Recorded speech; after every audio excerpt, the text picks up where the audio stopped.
Today is June the 14th. What does it mean to be hospitable? Let's find out together as we study several passages in Scriptures.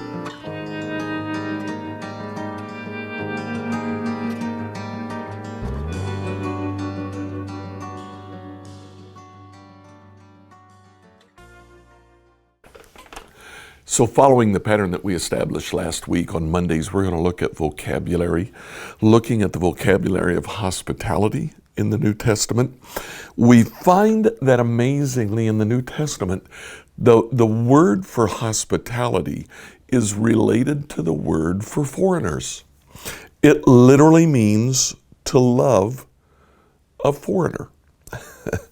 Now, one of the examples of the use of this word in Acts chapter 28, starting really at the beginning of the chapter, but the word that we're looking for occurs in verse 7. What happens is Paul is in a ship. He is a prisoner. He is sailing for Rome. The ship shipwrecks on the Isle of Malta. There on the island of Malta, in chapter 28, after being shipwrecked, after we were safe on shore, we learned that we were on the island of Malta. The people of the island were very kind to us. It was cold and rainy, so they built a fire to welcome us. Simple acts of hospitality. The verse that we are looking for actually occurs in verse 7. After this initial welcoming, in verse 7, near the shore where we landed was an estate belonging to Publius, the chief official of the island. He welcomed us and treated us kindly for 3 days. Welcomed and treated us kindly literally means to show hospitality to. In this case, in his estate, Publius probably gave them beds to sleep in. In the book of Philemon, the short little book at the very end of all of Paul's epistles, a personal letter that he writes to a slave owner, after talking to him about receiving his slave back, not as a slave, but as a Christian brother, he says in verse 22, one more thing. Please prepare a guest room for me, for I'm hoping that God will answer your prayers and let me return to you soon. He literally says, show kindness to this stranger, to this foreigner. I'll come. Please be hospitable to me. Book of Romans, chapter 16 says something very, very similar. I'm going to read it to you in the New Living Translation. First, Gaius says hello to you. He is my host and also serves as host to the whole church. Serving as his host, actually in the NIV is translated this way. Gaius, whose hospitality I and the whole church here enjoy, send you his greetings.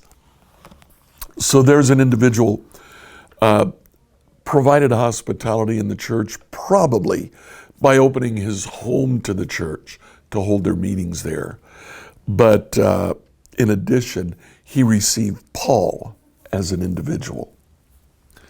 Because of this, we are encouraged to show hospitality as well to God's people. Romans chapter 12, verse 13. When God's people are in need, be ready to help them. Always be eager to practice hospitality. And we get the same thing in 1 Peter 4:9, where Peter says, cheerfully share your home with those who need a meal or a place to stay. This word, love of the stranger, means providing for their needs, sharing a place for them to stay, sharing a meal for them to eat. Interesting, among all of the phrases that are used to convey hospitality, we get this phrase in 1 Timothy chapter 5, verse 10. When Paul talks about the widow, he says she must be well respected by everyone because of the good she has done. Has she brought up her children well? Has she been kind to strangers and served other believers humbly? Now, Paul goes on, but it's that phrase, has she been kind to strangers and served other believers humbly? Paul literally says, has she been hospitable, kindness to strangers, and has she washed the feet of the saints? Has she served them with all humility? Now, this word is close to and related to the word philanthropia. Philos is the love of, the affection for. Hospitality, philoxenia, is showing affection for strangers. Philandria is showing affection for your brother. Acts chapter 28, verse 2 uses this word. They welcomed us. They were kind to us. They showed us care and affection. And it also occurs frequently in the New Testament, saying that we should love our brothers, show each other affection. So what do we learn from these words? We learn, first of all, that hospitality is not necessarily what we practice around the coffee cup with our friends on Sunday mornings. We might call it the hospitality area, but what we're doing is just practicing friendship. Now that's good. We need to continue to do that. But hospitality is reaching out to those that we don't know. There are two words in the Old Testament. We'll talk more about this later in the week. One word refers to the resident alien who lives among you. That is the person to whom we are to show hospitality. Another word means a foreigner, someone who comes in that you don't know well.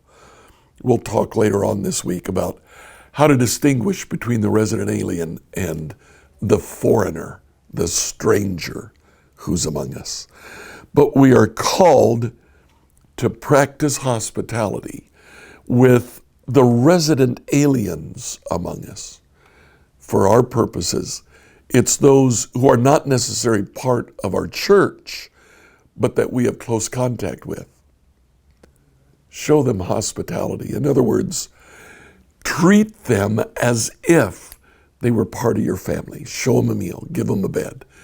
Do whatever they need to be welcomed and made to feel like they belong. Secondly, practicing hospitality shows humility. One of the phrases used in practicing hospitality is to wash another's feet, just like Jesus washed the disciples' feet. No matter what it is that they need, we provide it, even if it is demeaning, even if it's common labor. In fact, that's a great way to get to know a neighbor. Practicing hospitality, we also learn, is the norm of God's people. That is to mark our way of life. As we wrap up this morning, I want to encourage you to think, when was the last time that you offered hospitality to someone else? Not just friendship, but that you went out of your way to embrace someone that you knew, but you weren't close to. How did that feel? What happened? I encourage you to like, follow, and subscribe on whatever platform you use to listen to this devotional. Send your questions to us by email to questions@becomehope.com. Tomorrow, we'll look at Old Testament examples of hospitality.